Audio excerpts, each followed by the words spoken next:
Hello friends, welcome to the Maya Maya YouTube channel. உங்கள் எல்லாரையும் நம்ம மாயா மாயா யூடியூப் சேனல் மூலமாக மறுபடியும் சந்திக்கிறதுல எனக்கு ரொம்ப ரொம்ப சந்தோஷம் ஃப்ரெண்ட்ஸ். எல்லோரும் எப்படி இருக்கீங்க? ரொம்ப ரொம்ப ஹாப்பியாகவும் அதே நேரத்தில் ரொம்ப சேஃபாகவும் இருக்கீங்கன்னு நான் நம்புகிறேன். தொடர்ந்து நம்மளுடைய மாயா மாயா யூடியூப் சேனல் வாயிலாக நிறைய பயனினை கொடுக்கக்கூடிய மருத்துவ தகவல்களை ஒன்றன் பின் ஒன்றாக பார்த்து கொண்டு வருகிறோம். ஒவ்வொரு தகவலுமே உங்களுக்கு மிகப்பெரிய அளவில் யூஸ்ஃபுல்லாகவும் உங்களுடைய இல்லற வாழ்வில் இருக்கக்கூடிய சந்தேகங்களுக்குண்டான தீர்வுகளை கொடுக்கிற வீடியோக்களாக அமைகிறது என்பதை நாங்கள் நம்புகிறோம். இன்னைக்கு இருக்கிற காலகட்டத்தில் நிறைய இளைஞர்கள், அதாவது திருமணம் ஆக போகிற இளைஞர்கள்,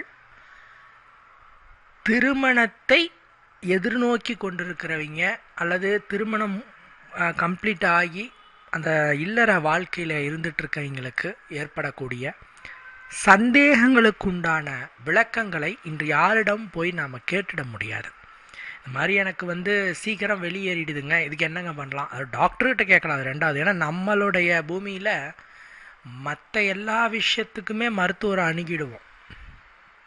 ஆனால் ஒரு ஆண்களுக்கு பிரச்சனை, ஒரு பலகீனம் அப்படின்னு சொன்னால் நாம் போய் டாக்டரை பார்க்குறதுல கூச்சப்படுவோம். அதே முதல்ல தவறு தான். இதை பல பேர் சாதகமாக பயன்படுத்திட்டு நான் அதை பண்ணித்தரேன், இதை பண்ணித்தரேன், அந்த பொடியை தரேன், இந்த லேகியத்தை தரேன்னு சொல்லிட்டு இன்றைக்கி நிறைய சீட்டிங் வேலைலாம் நடந்துகிட்ருக்கு. இதுவும் ஒரு விஷயம்தான். இதுலேயும் சில பிரச்சனைகள்லாம் வரலாம். வந்தால் நம்ம முறையாக மருத்துவரை அணுகணும். அதுதான் நான் சொல்கிறேன். இப்போது இந்த மாதிரியான சில பர்சனல் ப்ராப்ளம்ஸ்க்கு உண்டான தீர்வுகளை யாரிடமும் போய் ஓப்பனாக கேட்டிடவும் முடியாது, சங்கோஜப்படுவாங்க. அவங்களுக்கு சில ரகசியமான விஷயங்களை வெளிப்படையாக சொல்லக்கூடிய வகையில் நம்மளுடைய சேனல் இருக்கிறது. அந்த வகையில் பார்க்கும்போது இன்னைக்கு நீங்கள் தெரிஞ்சிக்க போகிற டாபிக் என்ன அப்படின்னா, ஆண்களினுடைய மர்ம உறுப்பின் நீளத்தை எப்படி அதிகரிக்கலாம் அப்படிங்கிறத பற்றி தான் விளக்கமாக சொல்ல போகிறேன். இந்த வீடியோவை நீங்கள் பார்த்து முடிச்சிட்டிங்க அப்படின்னு சொன்னால் உங்களுடைய உறுப்பு பெரிதாவதை நீங்கள் கண்கூடாக பார்க்கலாம். அதுவும் 1 மாதமோ 6 மாதமோ அல்லது 5 வருஷமோ இந்த கணக்கெலாம் கிடையாது. வருஷ கணக்கும் இல்லை, மாத கணக்கும் இல்லை, ஒரே நாளில் நீங்கள் பெரிதாக்கலாம். அது எப்படிங்கிறதா சொல்ல போகிறேன். என்னங்க இப்படி சொல்கிறீங்க, எதையாவது சைடு எஃபெக்ட் கொடுக்கக்கூடிய மருந்துகளை சொல்லிட போகிறீங்க அப்படின்னு சொன்னால் அப்படிலாம் கிடையவே கிடையாது. எந்த விதமான பக்க விளைவுகளும் இல்லாமல் இயற்கையாக நேச்சுரலாக உங்களுடைய பலத்தை அதிகப்படுத்துறதுக்கான விஷயத்தை தான் நான் சொல்ல போகிறேன். அதாவதுங்க, ஆணினுடைய அந்த உறுப்பின் நீளமாகப்பட்டது ஜெனட்டிக் ரீதியாக வருவது, நம்மளுடைய பரம்பரை ரீதியாக வருவது. இப்போ எனக்கு கை இருக்குது, நீளமாக இருக்குன்னா எங்கள் குடும்பத்தோட வழிவாக்கு. எனக்கு கண் இருக்குது, முட்டை கண்ணாக இருக்குன்னா அது எங்கள் குடும்பத்தோட வழிவாக்கு. இப்படி குடும்பத்தினுடைய அந்த ஜீனை பொறுத்து தான் உடலினுடைய ஒவ்வொரு உறுப்புகளின் தன்மைகளும் அமையும். அப்படி பார்க்கும்போது ஒரு ஆணினுடைய அந்த மர்ம உறுப்பின் நீளமும் ஜீனை பொறுத்தே அமைகிறது. இப்போ ஒருத்தருக்கு சின்னதாக இருக்குது, ஒருத்தருக்கு பெருசாக இருக்குது, ஒருத்தருக்கு நடுத்தரமாக இருக்குது, ஒருத்தருக்கு தடிமனாக இருக்குது அப்படின்னா எல்லாமே ஜீனை பொறுத்தே அமைகிறது. இது இல்லாமல் ஒவ்வொரு நாட்டிற்கும், இப்போ நாம் இந்தியாவில் இருக்கோம், இந்தியர்களுக்கென்று இவ்வளவுதான் நீளம் இருக்குங்கிற ஒரு ரிப்போர்ட்டும் இருக்குது. ஒவ்வொரு நாட்டை பொறுத்து அது மாறுபடும். ஏன்னா தட்ப வெப்ப நிலையை பொறுத்து, அந்த வெப்பத்தினுடைய தாக்கம் இதை பொறுத்து உறுப்புகளின் நீளம் அதிகரிக்கிறது. உறுப்பு அது மட்டும் கிடையாது, ஒரு மனிதனுடைய வளர்ச்சி. ஆப்பிரிக்காலாம் போய் பாருங்கள், எல்லாருமே ஹைட்டாக இருப்பாங்க. ஜப்பானில் போய் பாருங்கள், எல்லாம் குள்ளமாக இருப்பாங்க. சீனாவில் பாருங்கள், மூஞ்சி ஒரு மாதிரி மூக்கு சப்பையாக இருக்கும், கண் ரொம்ப குட்டியாக இருக்கும். இதெல்லாம் பார்த்தீங்கன்னா அந்த நாட்டினுடைய தட்ப வெப்ப நிலையை பொறுத்து ஏற்படக்கூடிய உடலின் வளர்ச்சி. அந்த மாதிரி நம்ம இந்தியர்களினுடைய இந்த குறி நீளமாகப்பட்டது சராசரியாக எவ்வளவு நீளம் இருக்குன்னு பார்த்தா, எழுச்சி நிலையில், நான் சொல்கிறது சுருங்கிய நிலையல்ல, எழுச்சி நிலையில் 5.1 இன்ச். நீங்கள் டேப்பு வச்சோ ஸ்கேல் வச்சோ நல்லா அளந்து பார்த்தீங்கன்னா 5.1 இன்ச் அளவுக்கு உங்களுடைய உறுப்பு எழுச்சி நிலையில் இருந்தது அப்படின்னு சொன்னால் இதுதான் சராசரி நீளம், இந்தியர்களின் சராசரி நீளம். இப்போ இந்த 5.1 இன்ச் அப்படிங்கிறத நான் சராசரி நீளமாக நான் சொல்கிறேன். இந்த சராசரி நீளம் என்பது அதிகமாகவும் இருக்கலாம். சில பேருக்கு 6 இன்ச் இருக்கலாம், 7 இன்ச் இருக்கலாம். இது அதிகமாகவும் இருக்கலாம். சில பேருக்கு குறைவாக இருக்கலாம். இப்போ அதிகமாக இருக்கிறவங்களை பற்றி நம்ம கவலைப்பட தேவையில்லை. பட் குறைவாக இருக்கிறவங்க தான் ஃபீல் பண்ணுறாங்க. அது எவ்வளவு இருந்தால் ஒரு திருப்திகரமான இல்லறத்திற்கு போதுமானது அப்படின்னு கேட்டால், அதே ஒரு ஆணினுடைய உறுப்பு எழுச்சி நிலையில், நல்ல எழுச்சி நிலை அடையணும். அப்படி எழுச்சி நிலையை அடையும் போது நீங்கள் அளந்து பாருங்கள், 3 இன்ச் அல்லது 3 இன்ச்சுக்கு மேலே இருந்தால் அதுவே போதுமானது. 3 இன்ச் ஆர் 3 இன்ச் அபோவ். இப்போ நீங்கள் அடுத்த கேள்வி கேட்பீங்க, என்னங்க 3 இன்ச்சு 3 இன்ச்சுக்கு மேலே அப்படின்னு சொல்கிறீங்களே, இது போதுமா? ஒரு பெண்ணை தாம்பத்தியத்திலே சந்தோஷப்படுத்துவதற்கு இந்த அளவே போதுமா அப்படின்னு கேட்டால் 100% போதும். எப்படின்னா, ஒரு பெண்ணினுடைய மர்ம உறுப்பில் முதல் 2 இன்ச் அளவிற்கு தான் உணர்வு நரம்புகள் இருக்கு. ஃபஸ்ட்டு 2 இன்ச் தான் உணர்வு நரம்புகள் இருக்கும். அதுக்கு மேலே உணர்வு நரம்புகளே கிடையாது. இன்னும் சொல்லப்போனால் ரொம்ப குறைவான அளவுக்கு தான் இருக்குது. சில நேரங்களில் இல்லாமல் இருக்குது. இதுக்கு ஒரு உதாரணத்துக்கு உங்களுக்கு ஞாபகம் வச்சுக்கிறதுக்காக பாட்டியோட சுருக்கு பையை ஞாபகம் வச்சுக்கோங்க. சுருக்கு பை பாருங்கள், மேலே ஒரு நாட் போடுவோம், கீழே காலியாக இருக்கும், எம்டியாக இருக்கும். அது மாதிரி தான் இதுவும். முதல் 2 இன்ச் அளவுக்கு தான் உணர்வு நரம்புகள் இருக்கும். 2 இன்ச்சுக்கு மேலே அங்கே எம்டியாக இருக்கும்.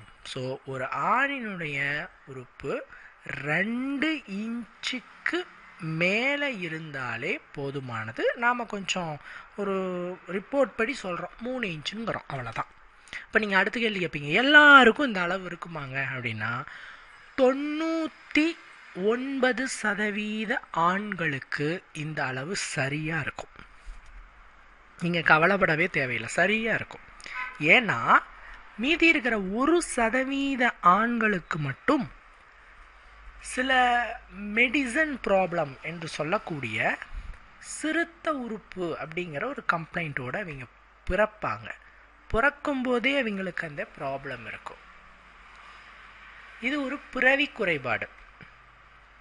இது ஒரு குழந்தை பிறக்கும்போதே டாக்டர்ஸ் ஐடென்டிஃபை பண்ணிடுவாங்க. டாக்டர் செக் பண்ணி பார்த்துட்டு ஐடென்டிஃபை பண்ணிடுவாங்க, இந்த குழந்தைக்கு இந்த ப்ராப்ளம், குறிப்பிட்ட ஏஜுக்கு மேலே அதுக்கான ட்ரீட்மெண்ட்டை செய்யணும் அப்படின்னு சொல்லிடுவாங்க.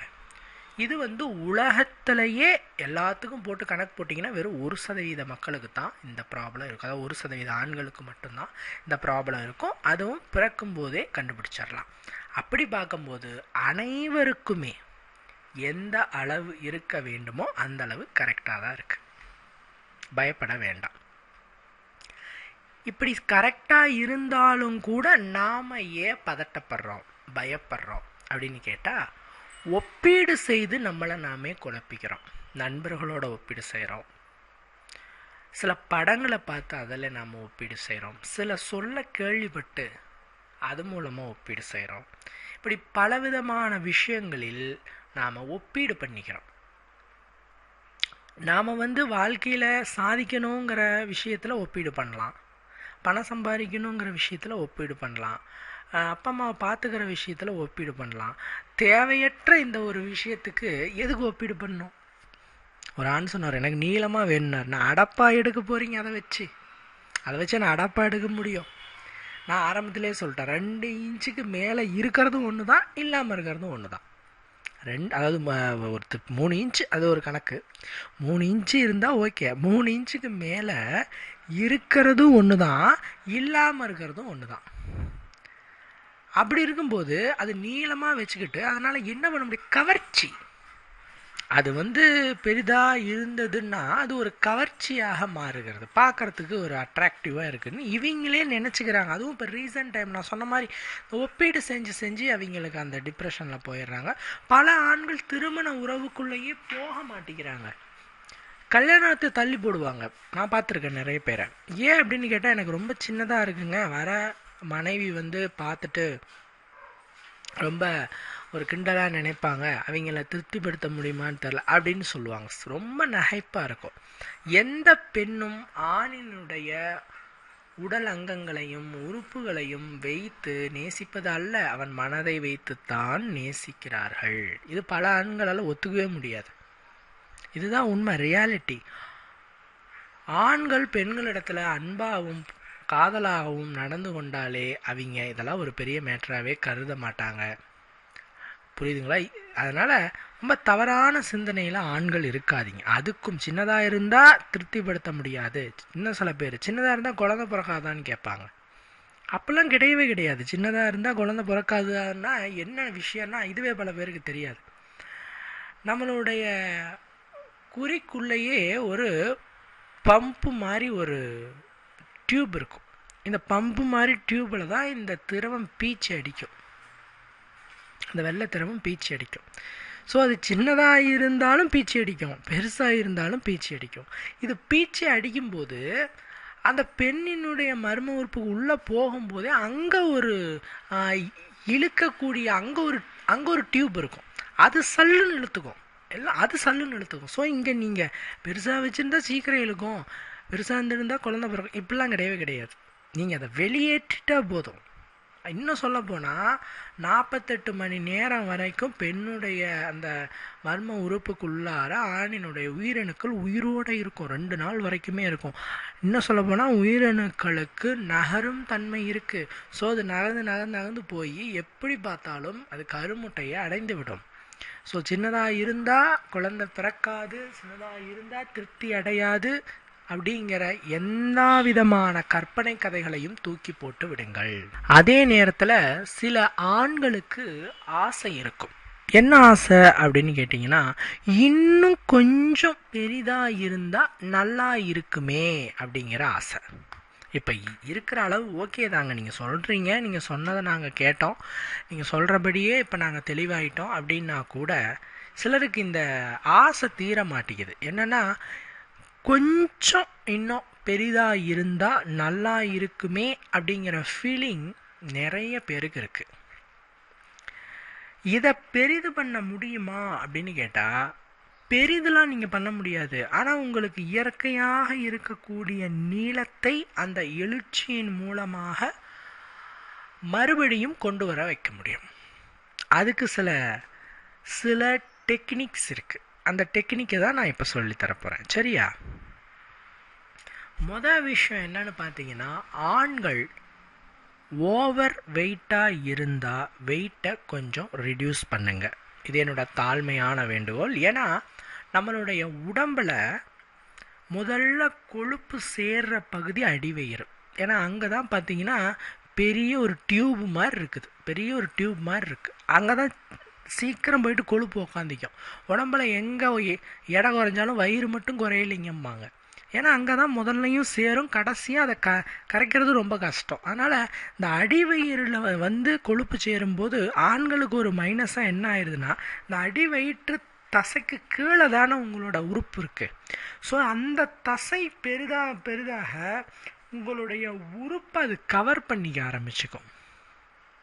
இப்படி உறுப்பை கவர் பண்ணும்போது உறுப்பு இப்போ ஒருத்தருக்கு இப்போ 5 இன்ச்சு இருக்குன்னா இந்த ஓவர் வெயிட்டுனால அவங்களுக்கு ஒரு 2 இன்ச்சு கவர் ஆகிடும். அப்போ நீங்கள் பார்க்கும்போது 3 இன்ச்சு தான் உங்களுக்கு தோணும். நீங்கள் பார்க்கும்போது உங்களுக்கு 3 இன்ச்சு தான் தெரியும். அதனால் இப்போது உடம்பை இடையை குறைச்சிட்டிங்கன்னா அழகாக உங்களுக்கு உறுப்பும் பெரிதாகும். அதனால் நீங்கள் எந்த வெயிட்டில் இருக்கணுமோ அந்த வெயிட்டில் இருங்க. இது எங்களுக்கு தெரியாதுங்க, நாங்கள் இப்போ எந்த வெயிட்டில் இருக்கிறோன்னு எனக்கு தெரியாதுங்க, பார்க்க தெரியாதுங்கன்னா உங்களோட ஹைட்டை சென்டிமீட்டரில் கன்வெர்ட் பண்ணிக்கோங்க. இப்போ நீங்கள் ஒரு 170 சென்டிமீட்டர் இருக்கிறீங்க அப்படின்னு சொன்னால் சென்டிமீட்டர் மைனஸ் 100, அப்போ 170லேருந்து 100 போச்சுன்னா 70. நீங்கள் 70 கிலோ வரைக்கும் தாராளமாக இருக்கலாம். 70 கிலோவுக்கு மேலே போகாமல் பார்த்துக்கோங்க. ஸோ ஓவர் வெயிட் இருக்குங்கிற பட்சத்தில் அந்த வெயிட்டை குறைச்சிங்கனாவே அழகாக ஒரு 2 இன்ச் 1 இன்ச்சு சில பேருக்கு 3 இன்ச் வரைக்கும் கூட நல்ல ஒரு பார்வைக்கு அது காட்சி அளிக்கும். ஃபஸ்ட்டு விஷயம். ரெண்டாவது விஷயம் என்னென்னா, சில பேர் அந்த உறுப்பை சுற்றி இருக்கிற முடிகளை அகற்றவே மாட்டாங்க, ரோமங்களை அகற்றவே மாட்டாங்க. இந்த முடிகள் சில நேரங்களில் அந்த உறுப்பை வந்து கவர் பண்ணிக்கும்.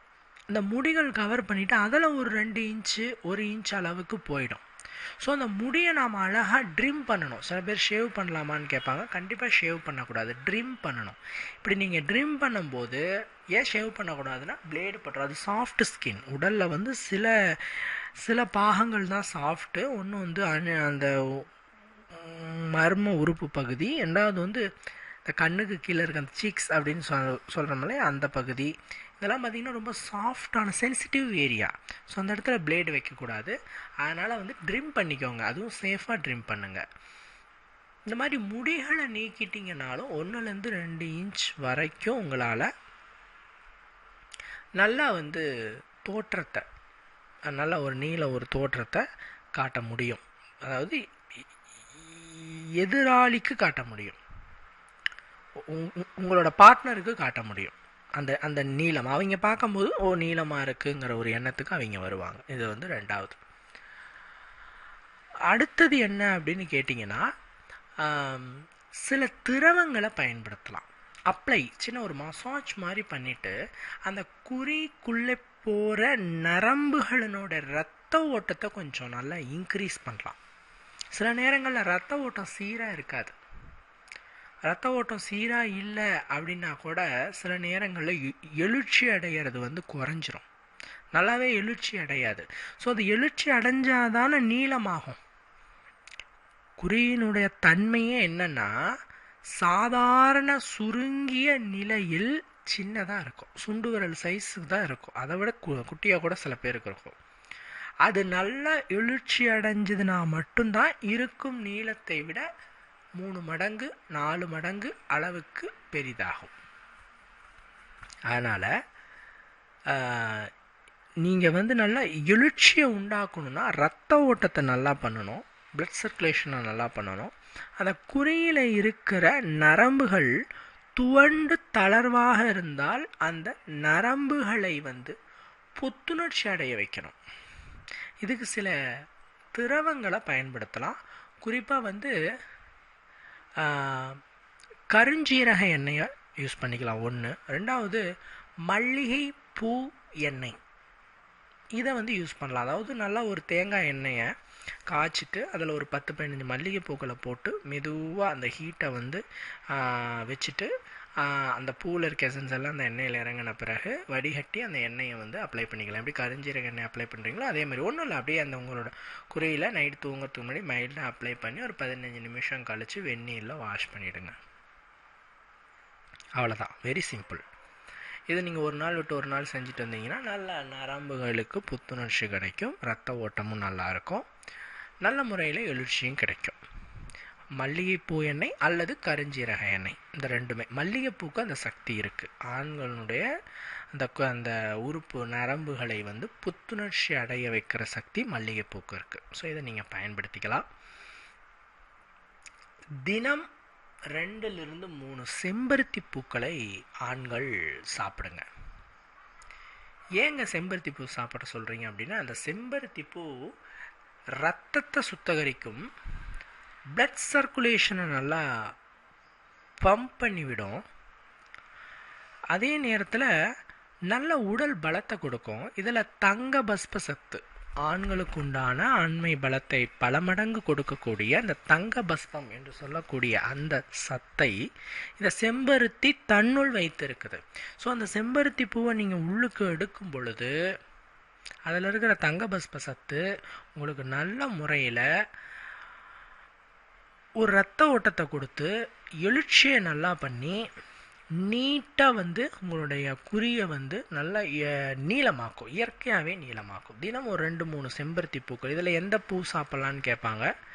5 இதழ்களை கொண்ட சிவப்பு நிற செம்பருத்தி, இதுதான் சித்த மருத்துவத்துக்கு பெரும்பான்மையாக பயன்படுத்தப்படுது. ஸோ இந்த மலரை சாப்பிடுங்க. டெய்லி 2-3 வெறும் வயிற்றில் காலையில் சாப்பிடுங்க, நல்ல பலன் உண்டு. ஓகே ஃப்ரெண்ட்ஸ், இந்த வீடியோவில் நிறைய தகவல்களை பற்றி பார்த்துட்டோம். ஒவ்வொரு தகவல்களுமே உங்களுக்கு நிச்சயம் பலனினை அளிக்கக்கூடிய வகையில் இருந்திருக்குன்னு நான் நம்புகிறேன். மறுபடியும் சொல்கிறேன், ஒரு திருப்திகரமான இல்லறம் என்பது காதலில் இருந்து தான் ஆரம்பிக்கிறது. ஸோ உங்கள் அன்பை காட்டி மயக்குங்க, இந்த உறுப்புகளை காட்டி மயக்கிறதுங்கிறது டெம்பரவரி. இன்னொரு வீடியோவில் உங்களை நான் சந்திக்கிறேன். ஓகே ஃப்ரெண்ட்ஸ், பாய்.